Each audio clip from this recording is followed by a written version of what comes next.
Hello, BookTube. We're doing 4 read-alongs on this channel in July. 2 are just us. 2 are ordinary read-alongs for this channel. And 2 I'm doing in conjunction with a bunch of other great booktubers. And one of those is DuneTube 2019, where myself and a bunch of other booktubers are doing Frank Herbert's 6 Dune novels, one a month from now until December.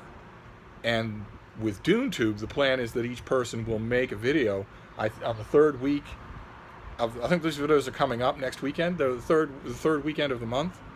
But I got special dispensation from my colleagues to also do a kind of a read-along of Dune, rather than just try to encapsulate it in one book, because I've always wanted to do that, and I got certainly enough positive response from the rest of you to go ahead with it. So that's what we're doing on this channel throughout the month of July, and we'll do that with every Dune book. This is the gorgeous new Ace paperback. Ace has done paperback reprints of all of Frank Herbert's Dune novels, and they are just lovely. Just lovely. Feels like heresy to say, because I love the cover art for the original Dune cover art, or not the original, but the one that was most popular for the mass markets. And this is a complete change of pace from those. I love them anyway, though. Oh my! They're these larger size prestige paperbacks, very floppy, very durable, and because I didn't want to just deal with this great novel in only one video, we're doing a kind of a read-along, about 200 pages a week, to cover the novel Dune. And as we read the opening 200 pages last week, and as we saw, the book has a massively complex setup. We are in the far future. There is an intergalactic empire where faster-than-light spaceship travel is made possible by the Spacing Guild, whose navigators fold space to slip ships through. That's how interplanetary travel is possible without,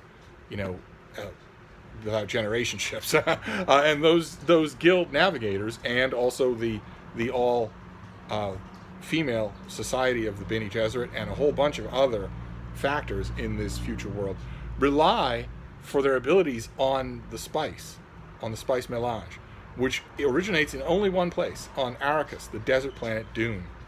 It originates on the deserts of Dune and nowhere else, and it is severely addictive. You can tell because it removes the whites of the eyes. The addicts have blue-on-blue eyes. It lengthens life, and it increases latent psychic abilities of all different kinds. And when we saw in the segment that we read last time, Dune has been administered, if you want to put it that way, plundered, brutalized by the Harkonnen family, they are jumped up nobility. They are Baron Vladimir Harkonnen is bought his title. It's the wealth of his family and his holdings that has made him a noble house, as opposed to, for instance, the House of Atreides, our heroes in this book, who are noble born. They have been Atreides. The Atreides family is connected to the Emperor's family by blood, a little distantly, but still, and they have been noble forever. And for a long time, for generations, the Harkonnens have run Dune, and they have mercilessly hunted the native inhabitants, including the desert-dwelling Fremen, who are a very enigmatic people. The Harkonnens consider them to be vermin and hunt them for sport. And shortly before the events of this book take place, the Emperor has ordered that the Harkonnens abandon their fiefdom on Dune and switch it, yield it to the Atreides family. And naturally, the Harkonnens are not going to go without a fight. They lay all sorts of traps. There is an Imperial Judge of the Changed, Dr. Kynes, who is technically supposed to make sure that all the forms are fulfilled and that the houses don't try to sabotage each other. But it's quickly apparent in the first 200 pages that we read that Dr. Kynes is in the pay of the Emperor and is being paid to look the other way on a number of Harkonnen infractions, including an attempt on the life of Paul Atreides, the Duke's heir, his 15-year-old son. Duke Leto Atreides is very popular with the ruling councils of the Empire. His popularity is a source of great unrest to the Emperor and a source of unending jealousy for Baron Harkonnen. And Duke Atreides has not taken a wife. He has a concubine, the Lady Jessica, who's an adept of the Bene Gesserit, and who was ordered to give him a daughter. The Bene Gesserit have all sorts of biological and psychic powers. We've only seen the tip of the iceberg with that. They become much more prominent as this series goes on. But one of the things that we're just given to assume is that a Bene Gesserit adept can determine the gender of her own child. And although she was ordered to give Duke Atreides a daughter, she knew he wanted a son, so she gave him Paul. One of the revelations in the 200 pages that we're reading today is that she is pregnant with a daughter. But in the original setup that we saw, we meet Paul, we meet Jessica, we meet Duke Atreides, we meet the obscenely fat Baron Harkonnen and his nephew Fade Rotha, and we get in a way a kind of unsatisfying dichotomy. The Atreides themselves are incredibly smart, incredibly perceptive, and incredibly noble. And so are all of their retainers. The Duke's master assassin, Thufir Hawat, his troubadour warrior, Gurney Halleck, his shock troop leader, Duncan Idaho. These people are entirely human, they're entirely realized, and they're entirely admirable. Whereas Baron Harkonnen is a horrible monster who's so fat he needs anti-gravity suspensors just to stand up. Fade Rotha and the Beast Rabban, his other nephew, are horrible monsters as well. Fade Rotha is very refined. The Beast Rabban, as you would kill for his name, is not. And also a couple of Ray Cherchez moments in here, a couple of moments that betray the age of the composition. One of the aspects of Baron Harkonnen that is supposed to just be another brick in the wall of what a horrible, obscene monster he is that he likes to sleep with boys. That doesn't actually outright condemn someone, but in this book it does. And you know, there's cover because they're slave boys and they're drugged and it's all unwilling. But the point I was trying to make is that the split there is a little bit on the unsatisfying side, much as though it's heresy to call anything unsatisfying in Dune. The fact that the good guys are all purely good and the bad guys are so ostentatiously bad can be a little disappointing. And another thing that a lot of you notice, more of you, I have taught this book, and more of you notice this than any class I've ever taught this book to. A lot of you notice that a lot of the writing, the prose itself in the first 200 pages that we read, sometimes squeaks a little. It's sometimes a little on the awkward or bad side. Not completely. Herbert really knows how to use the English language, but you know what I mean. It doesn't. Some of the language, some of the writing and the pacing and the dialogue, especially in some of those early chapters in this book, struck some of you as incongruous with the towering reputation this novel has. I agree with that completely. I didn't expect so many people to pick it out, but a lot of those early scenes survived draft after draft after draft after draft in the way that the authors out there will know perfectly well. Some of your earlier scenes, you just stop being able to see, right? You just keep retyping them, and it's later stuff that has your attention. That I believe is entirely true. I think there are some parts of the first 200 pages of this book that betray a kind of dissynchronous writing. I think there are chunks of it that were written and then never rewritten over the course of a long time, in which everything else was being rewritten. And I think that shows up most easily in the next 200 pages that we're reading today, which have none of that imbalance, none of that uneven tone.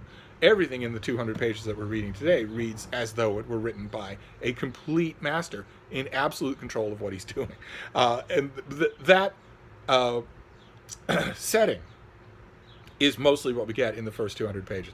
The Atreides are moving to Dune, and because they're moving to Dune, we're going to Dune with them, and we're learning all about this planet, which is the source of the spice, which has been brutalized by the Harkonnens, and which is largely composed of unending deserts that are patrolled by enormous sandworms that can destroy a whole spice refinery in one gulp, and who terrorize the deep desert. Just enormous things, as big as aircraft carriers, so that there's no question of surviving a worm attack. We get all that set up, but we don't see much of it in those first 200 pages. We spent a long time on the Duke's home planet of Caladan before we even go to Arrakis. But in these 200 pages, the 200 pages that we're reading today, we see it all. We see everything. We see what life is like in the streets of Arrakeen. We see what life was like under the Harkonnen. And we see the imperial hand of things, because Dr. Kynes is a major character in these 200 pages. And we see a lot of these things through two things. There are two things that happen. There's one thing, actually, that happens twice in the 200 pages that we're reading today, and that is a set piece. Now, those of you who are authors will know what a set piece is. A lot of you experienced readers will as well. It's something where it starts at the beginning of a chapter, it ends at the end of that chapter, and it is its own dislodgeable unit. It can be, and often is, put in an anthology because it is a set piece on its own and largely is self-contained. And there's a skill to writing set pieces. They are deceptively difficult to do. They look easy because of their conscript boundaries. They're actually very difficult to do. And Frank Herbert, in the 200 pages that we're reading today, does absolutely note-perfect set pieces, not once, but twice. That's incredible. And that is, I'm sure, going to stick out in your mind from these 200 pages today. The first of those set pieces is that Dr. Kynes offers to be a guide for the Duke and his son and Gurney Halleck and their men as they take flying helicopter-like devices, thopters, out over the sands in order to watch a spice mining operation. And Dr. Kynes is an enigmatic figure. Duke Leto realizes right away, before they've even taken off, that Kynes has gone native. He's not just sympathetic to the Fremen, he has become a Fremen. And that might not be known to his Imperial masters. And we realize that what was hinted at in the first 200 pages is made explicit in these 200 pages, which is that Kynes has not only gone native, he has a separate native identity. He's Dr. Kynes, the Imperial planetologist and the judge of the change, to the houses of the Imperium, but to the Fremen he is Liet Kynes. He is Liet, a quasi-mythological figure who very much relishes his quasi-mythological status, and who knows all of the ancient prophecies that have guided the Fremen for centuries, where they wait for their Messiah, a young boy, a Mahdi. And it isn't very long in that scene, in the spice mining scene, before Liet Kynes starts to wonder if maybe some of those prophecies aren't congregating around young Paul. Paul seems to know almost by instinct how to operate, how to wear a Fremen still suit, the undergarment that they use that recycles and captures their body's moisture and allows survival in the deep desert. The still suit that his father puts on is poorly adjusted. Liet Kynes has to help him adjust it. But Paul's is adjusted as though he's been doing it his whole life because, as he puts it, it just seemed like the natural way to do it. And Paul is also extremely perceptive. He has been trained against the orders of the Bene Gesserit. He has been trained in Bene Gesserit ways by his mother. So he has the Bene Gesserit observational skills and a lot of other skills as well, as we learn. And the scene is incredible. It's self-contained. It's a masterful set piece where the Duke takes off and he's operating his own thopter. Paul and Gurney are in the back. The Duke is up front with Liet Kynes. And Kynes is telling them about the sandworms, that wherever there is spice, there will be worms. And that you only have a certain amount of time before a worm shows up. And when a worm shows up, you must evacuate. There's a carryall, an aircraft carrier, an aircraft flying device that can lift a whole spice factory off the sand and carry it away, men and all. And the Duke has his armed escort as they fly out to where the spice manufacturing factory has been set down on the sand. They don't at the moment see the carryall, but it must be nearby. It was scheduled to depart with them. And as they're going out, Liet Kynes is saying, you need the carryall because the worm will show up. And they're capable of easily destroying a massive factory and killing everyone in it. So Liet Kynes says that what spice extraction factories have to do is watch for worm sign. Sometimes a worm will travel straight to the factory just under the surface of the sand, throwing open a bow wave of sand, much like a large fish would throw off a bow wave of water. And once you see worm sign, you know to evacuate. And they use sonar devices as well in case a worm doesn't travel on the surface. But as they're approaching this factory, Duke Leto spots worm sign. Sees it long before even Kynes does, who's experienced at looking for it. And so they know as they're approaching this factory that this is not just going to be sightseeing. A worm is approaching. And it quickly becomes apparent that the carryall is nowhere to be seen. There is no carryall, which means that not only is the factory doomed, but the men are doomed as well. And the Duke will not have that. absolutely will not have that. So he instructs his men, the men in the ships that are flying along with his, that each will take a number of men, and if they have to strip out their shield generators to fit more men, that's what they'll do, because he's not leaving a single man behind. And he radios to the factory and says, prepare to clean out. We're taking you off on our ships. The men on the spice factory are adamant that they want to save. They've got almost a full load of spice. And we went over last week how valuable that is. And the Duke says, to hell with the spice. We can get more spice. I'm saving you all, and if you don't agree, I'll blast your factory open with a laser and forcibly extract you. And so the men agree. They wait till the very last minute. And then they run out of the factory, and they divvy up between thopters, and they take off just as the worm is arriving. Paul is able to look down from his thopter. He sees, to his horror, later on, once the worm has gone, he sees two figures down on the sand. Two men who were missed when the factory was evacuated. But before that, once the worm has gone down, but before it has surfaced again underneath the factory, Liet Kynes says, you are about to witness something that few have ever seen. And then the worm arises and swallows the factory whole. And the observers get a glimpse down into its gigantic mouth lined with teeth. And when Paul spots the two men walking on the sand once the worm has gone, he immediately intuits that they're Fremen. And he wants to know what Fremen are doing on that factory. And Liet Kynes vigorously denies that there are Fremen there, but he knows that this kid can see further than he thinks they can. And the moment is a turning point of a kind for Liet Kynes, because as I think I marked what it is here.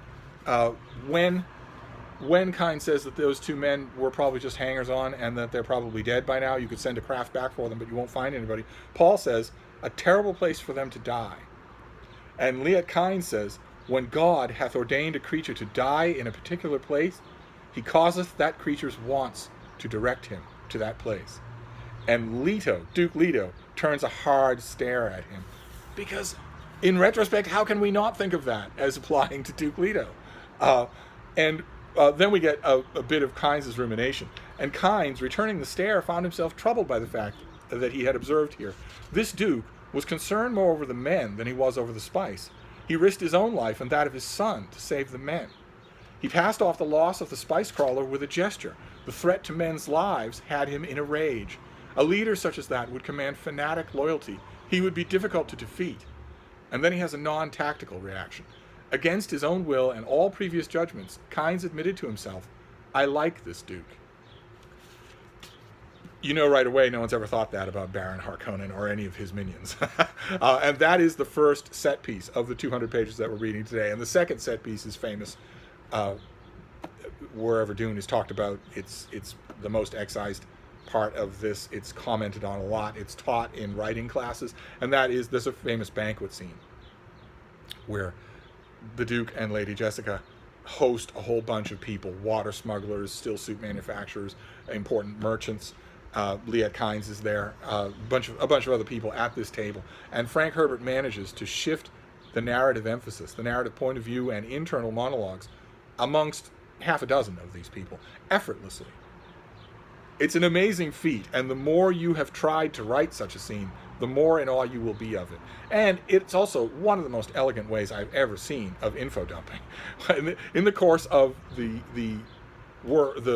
sandworm scene, and in the course of the banquet scene, we learn an enormous amount about Dune and about the complicated politics that led the Atreides to come to Dune.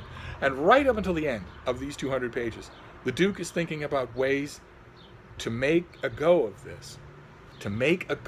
Even though he knows that the Harkonnens, possibly with Imperial help, are still around and are still plotting the destruction of him and his family, he's thinking, not only do I have the spice monopoly now, and the spice revenues, the staggering amounts of spice revenue, but also the Emperor is largely kept in power by his elite fighting force, the Sardaukar, who cannot be defeated by the normal armed services of the Landsrat or of the noble houses. And the Duke has thought right from the beginning, what if the Fremen could be trained under incredibly harsh conditions that Dune presents, to be an elite fighting force. Well, then the man who controlled that fighting force might have a whole lot of say in the course of the Empire. It's an embryonic idea in the pages that we're reading today, but it is still a powerful one. And of course it will be infinitely more powerful as the story goes on, not just in Dune, but the rest of the Dune novels. That embryonic idea is, the Duke is not able to work it at all, but it's incredibly crucial for the rest of the series. But it isn't going to matter.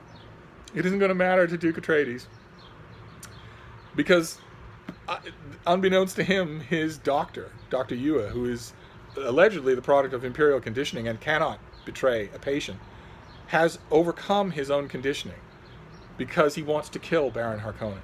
Baron Harkonnen has his wife captive. Dr. Yua's rational mind tells him his wife is almost certainly dead, but the Baron is saying that she isn't, and that he can reunite the two of them if Yua will betray the Atreides. And Yua agrees, but he has his own scheme in mind. He wants to kill Baron Harkonnen, and he can't do it himself. Not because of his conditioning, but because if he's willing to betray the Atreides, then the Baron's men will never let him anywhere near the Baron. He knows the way to do that. He can make Duke Atreides his tool. Not only betray the Atreides family, but set a trap for the Baron. And at the end of the 200 pages that we're reading today, that's exactly what he does. The betrayal takes place. He drops the shield generators that protect Arrakis from outside forces, and those outside forces pour in, and they are not just Harkonnen forces. There are indeed Imperial Sardaukar mixed with the Harkonnen forces. The Emperor is helping to destroy the Atreides. And Yua has a plan. He incapacitates the Duke, catches him off guard, just fractionally, and incapacitates him with a drug that leaves him aware but paralyzed. And he extracts a tooth from the Duke's jaw and implants a duplicate that it's sophisticated enough to stand up to scanning, but in its center it contains a deadly ampule of poison gas. And Dr. Yua tells him, the Baron won't let me anywhere near him, but he'll want to gloat over you. He'll have you chained, but he will want to loom over you in your drugged state and gloat about the destruction of you and your house. And that's when you will remember this tooth. Remember to bite down on it. If you bite down on it and exhale sharply, you will kill everyone around you. You will die, of course, but you were going to die anyway. And even in his drugged state, Duke Atreides cannot abide such a dishonorable attack on an enemy, even an enemy he hates as much as Baron Harkonnen. And he tries to say that he refuses. And Dr. Ewer says, you can't refuse, because in exchange for this, I am doing you an incalculable favor. I have arranged the salvation of your son and the Lady Jessica. I have made it possible for them to live. No guarantees, but they at least have a chance. I'm not handing them over to the Harkonnen directly, as I have been instructed to do. Instead, I have given them a chance to live. I will do that for you, and you will do this for me. And then the Duke passes out, and when he is revived, he is indeed in the presence of Baron Harkonnen and his brain-damaged Mentat and a whole bunch of other people. And at the last minute, once he said goodbye in his mind to all the possibilities, his son, his wife, that he taught to distrust him, even though he loved her. It was a trap he was laying for the Harkonnen. He couldn't let her know. And also all the future, all the plans that he had. He was, until the very last minute, going to make a go of Dune.